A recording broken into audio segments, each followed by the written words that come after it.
আমাদের দেশের একটা ঐতিহ্যের সাথে মিশে আছে চা বাগান, পাহাড়। এই জায়গাগুলোর সব থেকে মূল কেন্দ্রবিন্দুতে আছে চা শ্রমিকেরা। তারা দিনে দিনে অবহেলিত হচ্ছে আমাদের কাছ থেকে। আজকে আমরা আমাদের সবার কথা নেতার কাছে খুলে বলো।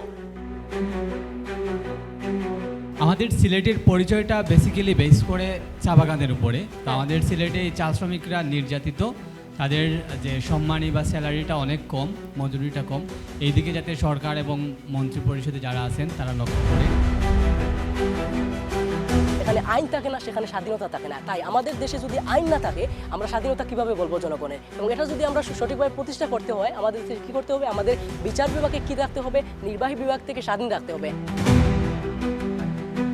আমরা 22-এর ভয়াবহ বন্যার কথা জানি। এইরকম কিন্তু ভয়াবহ না হোক, প্রত্যেকবার আমরা জলাবদ্ধতার কারণে যাদের ঘর অনেক আগে পুরনো তৈরি করা হয়েছে, ওই ঘরগুলোতে জল উঠে যায় বা চারিদিকে খুব নোংরা জলগুলো আসে। তার কারণে আমরা পানিবদ্ধতার যে রোগগুলো আছে সেগুলো ফেস করি। আমাদের সিলেট হচ্ছে টেক সেক্টরে অনেক পিছিয়ে আছে। আমাদের টেক যত বড় বড় ইন্ডাস্ট্রিগুলো সব হচ্ছে আমাদের রাজধানী কেন্দ্রিক অথবা চিটাগং কেন্দ্রিক। আমাদের সিলেটের টেক ইন্ডাস্ট্রিগুলো নাই, যার কারণে আমাদের তরুণ সমাজের এক্ষেত্রে আমাদের ঢাকামুখী অথবা চিটাগংমুখী হতে হচ্ছে।